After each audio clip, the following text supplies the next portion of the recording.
ఆది పురుష్ గానే చాలా బెటర్ కాబట్టి it's happy to hear.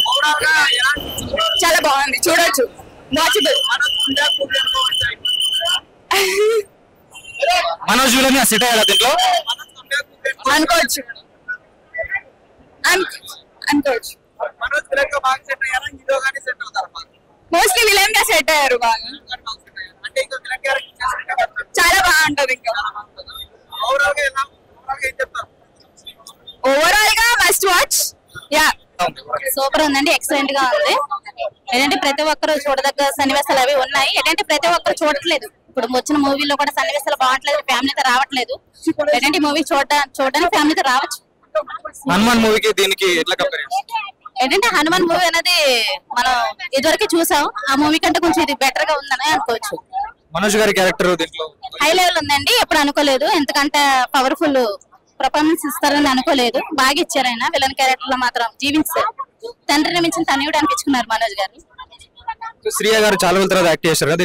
Shreya గారి గురించి చెప్పాలి, ఎందుకంటే తల్లి క్యారెక్టర్ లో కూడా ఇటువంటి సన్నివేశాలు ఉంటాయని మనం ఎప్పుడు ఎక్స్పెక్ట్ చేసి ఉంటాము. ఏంటంటే ఆవిడ చేసిన త్యాగానికి కొడుకు చేసిన త్యాగం కూడా ఉండొచ్చు అనుకోవచ్చు. ఏంటంటే తల్లిగా ఆవిడ క్యారెక్టర్ ఇక్కడ చేశారు. జగపతి బాబు గారు కూడా ఇదివరకు వస్తున్నారు కదా, ఇది కూడా కొంచెం చూడదగ్గ సన్నివేశాలు ఉన్నాయి. మూవీలో హైలైట్స్ అంటే ఏం చెప్తారు?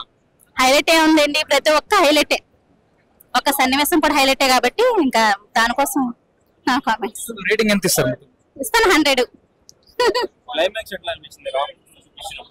ఏంటంటే ఇప్పుడు ప్రస్తుతానికి ఈ జనరేషన్ లో దేవుడు అంటే ఎవరు ఏం అడుగుతున్నారు. ఏంటంటే ఇది చూస్తే కనుక రాముడు ఇదే ఉండొచ్చు అని ఈ సినిమా లాస్ట్ క్లైమాక్స్ ఒక గుణపాఠం రావచ్చు. హైలైట్ అండి, ఏంటంటే చిన్న చిన్న కుర్రవాడి కాడి నుంచి ఇక్కడ వరకు ఎదగడం అనేది ఎవరు ఎక్స్పెక్టేషన్స్ చేయరు. హనుమాన్ మూవీ కానీ చూడొచ్చు అతన్ని అనిపించింది. కానీ ఏంటంటే ఇంకా చూడొచ్చు, ఇతనికి ఇంకా ఇంత హోప్స్ ఉన్నాయి. ఒక మనకి బాలీవుడ్ ని ముందు వైపు తీసుకొస్తారు, టాలీవుడ్ కూడా వస్తుంది అన్నట్టుగా ఒక లెవెల్ కి తీసుకొచ్చారు. లేదు, ఇస్తారు. ఏంటంటే తీయచ్చు నేను అనుకుంటున్నాను. అంటే బాగుంది కాబట్టి ప్రతి ఒక్కరు కూడా నెక్స్ట్ రావాలి అని కూడా అనుకుంటున్నాం. ఎప్పుడు అనుకోలేదు, కానీ అంటే నేను అనుకున్నది ఏంటంటే పాతకాలం ఎన్టీఆర్ గారే వస్తుంటారు రాముడి కింద. అంటే ఇప్పుడు ఈ జనరేషన్ లో అయితే మాత్రం వెతుక్కోవాల్సింది తప్పదు.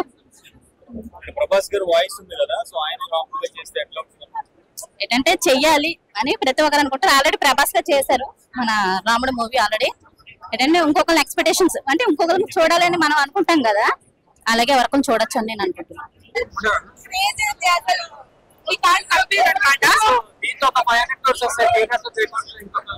లైక్ అంతా చెప్పలేను, బట్ క్రేజ్ అయితే చాలా వస్తుంది.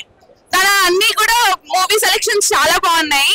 మనం చూస్తున్నాం చైల్డ్ ఆర్ట్ నుంచి పైకి వచ్చారు కాబట్టి చాలా బాగుంది. ఫ్యామిలీతో ఫ్రెండ్స్ తో అందరూ ఎంజాయ్ చేయొచ్చు. ఎంటర్టైన్మెంట్ ఉంది, అలాగే నాలెడ్జ్ కూడా గెయిన్ అవుతుంది. చాలా బాగుంది. అంటే ఇంకా అన్నెసెసరీ అనుకునే అంటే సినిమాకి బాగా లాజికల్ గా ఆలోచించే వాళ్ళకి అన్నెసెసరీ అనిపించింది. బట్ స్క్రిప్ట్ వైజ్ గా సెలెక్షన్ వైజ్ గా అనిపించిన వాళ్ళకి అంతే చాలా బాగుంది. అసలు క్లైమాక్స్ అయితే వేరే లెవెల్. ఇంకా ట్విస్ట్ ఉంది, తర్వాత నెక్స్ట్ పార్ట్ 2 కి అది మనం చెప్పక్కర్లేదు, చూస్తేనే తెలుస్తుంది. అసలు క్రేజీ ఉంది. తేజ అసలు హీరో, పాన్ ఇండియా హీరో, ఆయన నెక్స్ట్ పాన్ ఇండియా హీరో. మంచి మనోజ్ అయితే కంబ్యాక్ క్రేజీ. అసలు బ్లాక్ ఫ్లవర్ మామూలుగా మంచి మనోజ్ ఫ్యాన్ ఇక్కడ. మంచి మనోజ్ సినిమా మాత్రం బాగుందండి. ప్రతి హిందూ, ప్రతి ఒక్క తెలుగువాడు, ప్రతి ఒక్క ఇండియన్, ప్రతి మనిషి ఈ సినిమా చూడాలి. ఎందుకంటే అసలు ఒక హనుమాన్ సినిమా తర్వాత అలాంటి ఎలివేషన్స్ ఉన్న సినిమా ఇది. ఈ సినిమా అంటే ఇప్పుడు మనకి ఏంటంటే ప్రతి ఒక్కరు ఇప్పుడు మనకు తేజ సజ్జ గారు అలాంటి సినిమాలు చేస్తున్నారు. ఫ్యాన్ ఇండియా స్టార్ ఇప్పుడు అయిపోయాడు ఈ సినిమాతో. మన మంచి మనోజ్ కంబ్యాక్ అనుకోవాలి ఈ సినిమాతో. విలన్ మాత్రం అదర కొట్టేశారు ఈ సినిమాలో. హనుమాన్ రేంజ్ లో ఉందండి. హనుమాన్ కనిపిస్తాడు మనకి ఈ సినిమాలో, రాముడు కనిపిస్తాడండి. హనుమాన్ మించి ఉంది సినిమా. కంపల్సరీ చూస్తే తెలుస్తుంది, అనడం కాదు. కంపల్సరీ చూడండి అందరు థియేటర్కి వచ్చి. మనోజ్ గారు విలన్ పాత్రకు 100% సెట్ అయ్యారండి. ఈ సినిమా తర్వాత అన్నకు ఇంతకు మించి పాత్రలు వస్తాయని అనుకుంటున్నాను. తప్పకుండా పార్ట్ 2 లీడ్ ఇచ్చారు. హీరోయిన్ మాత్రం యాక్టింగ్ సూపర్ అండి. హీరోయిన్ అందరితో అదే కొట్టేశారు. హీరోయిన్ సూపర్ అంటే సూపర్ చేశారు. పార్ట్ 2 ఉంటుంది కంపల్సరీ. మిరాయి జయతయాత్ర ఉంటుంది. పార్ట్ 2 లో మనం విలన్ వచ్చేసి హీరో రానా గారు.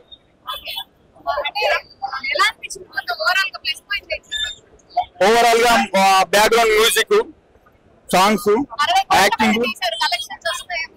ఈ సినిమా నాకు తెలిసి 60 కోట్లు పెట్టి తీసినట్లేదండి. ఒక 100 కోట్ల పైన 200 కోట్లు పెట్టి తీసినట్టు అంతకు మించి ఉంది సినిమా. ఇది సినిమా మాత్రం సూపర్ తీశారండి. Rating out of 10/10. నాకు తెలిసి ఇప్పుడు విశ్వప్రసాద్ గారికి ఇన్ని రోజులు చాలా సినిమాలు పోయినాయి, ఈ సినిమాతో అవన్నిటికీ అంతకంటే డబుల్ నుంచి సంపాదించుకుంటాను అనుకుంటున్నాను నేను.